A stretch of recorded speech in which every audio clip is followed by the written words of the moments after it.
মা, ও মা, আমি আর ভাই বাইরে খেলতে যাব। ঠিক আছে মা, যা। তবে তোর ভাইয়ের দিকে খেয়াল রাখিস।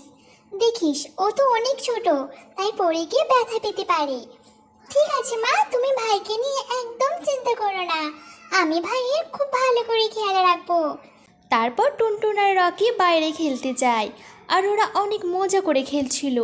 কিন্তু হঠাৎ করেই রকি একটা বড় গাছ থেকে মাটিতে পড়ে যায় আর পায়ে আঘাত পায়। রকির পা ভেঙে যায়। ও দিদি, মরে গেলাম যে দিদি। আমি অনেক ব্যথা পেয়েছি রে। আমার পায়ে অনেক ব্যথা লাগছে।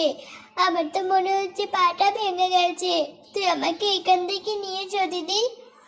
এই ভাই, আমি আছি তো, তুই কোনো ভয় পাবি না। আমি এখনই তোকে এখান থেকে নিয়ে যাচ্ছি। তারপর টুনটুন ডানাই করিয়ে রকিকে বাড়ি নিয়ে আসে। আর ছেলের এমন অবস্থা দেখে টুনি তো অনেক ভয় পেয়ে যায়। আর টুনি আর টুনটুন মিলে রকিকে পেঁচা ডাক্তারের কাছে নিয়ে যায়। তারপর পেঁচা ডাক্তার রকির পা ব্যান্ডেজ করে দেয়। এরপর ওরা বাড়ি চলে আসে। মা, এবার কি হবে? ভাইয়ের তো পাটা ভেঙে গেল। আমি জানি এই সব কিছুই আমার জন্য হয়েছে। আমি যদি আরেকটু ভাইয়ের দিকে খেয়াল রাখতাম, তাহলে ভাইয়ের এমন অবস্থা হতো না। যা হওয়ার হয়ে গেছে রে টুনটুন। ওষুধ খেলে তোর ভাই ঠিক হয়ে যাবে। কিন্তু মা, ভাইয়ের চিকিৎসা করাতে যে অনেক টাকার প্রয়োজন, আর বাড়িতে তো কোনো টাকা নেই। ভাইয়ের চিকিৎসা করার জন্য যে টাকা রোজগার করতে হবে। তাই তুমি সুখী মাসে বাড়িতে কাজ করে টাকা পাও, সেটা দিয়ে আমাদের খাবারটাই জোগাতে পারো না। ওসব নিয়ে তোকে চিন্তা করতে হবে না রে। আমি ঠিক ব্যবস্থা করব। আজ না হয় আরো কয়েকটা বাড়িতে কাজ খুঁজবো। না, তোমায় এত কষ্ট করতে হবে না মা। আমি জানি তুমি অনেক কষ্ট করে সংসার গুছিয়ে রেখেছো, আর আমি নিয়মিত এই সব কিছু দেখেও কিচ্ছু করতে পারছি না। তাই আমি তোমাকে সাহায্য করব। আমি আজকে কাজ খুঁজবো। মা টুনটুন, এসব কি বলছিস মা? তোকে কারো বাড়িতে কাজ করতে হবে না।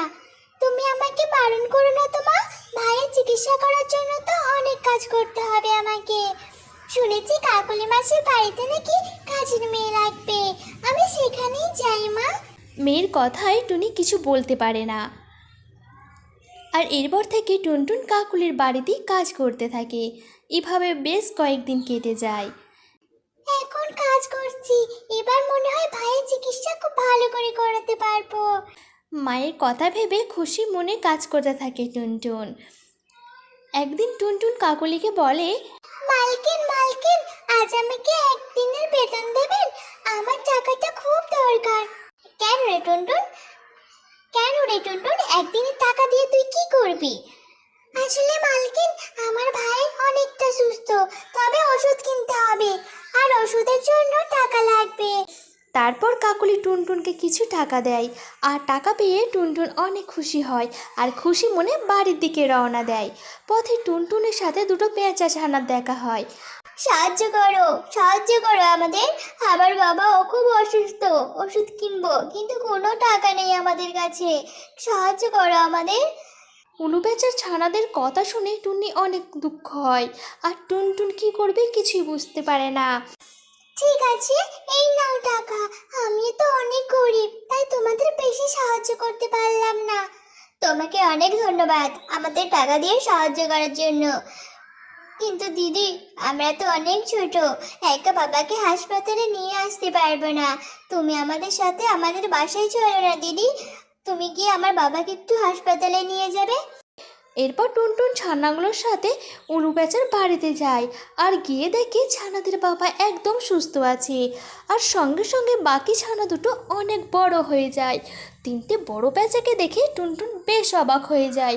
তখন সেই ছোট্ট ছানারূপী পেঁচা বলে, ভয় পেও না টুনটুন, তোমাকে এখানে আনতে আমাদের ছলনার আশ্রয় নিতে হয়েছে। আমাদের তোমার সাহায্যের খুব দরকার। টুনটুন, আসলে আমরা তিনজনই জাদুর পেঁচা।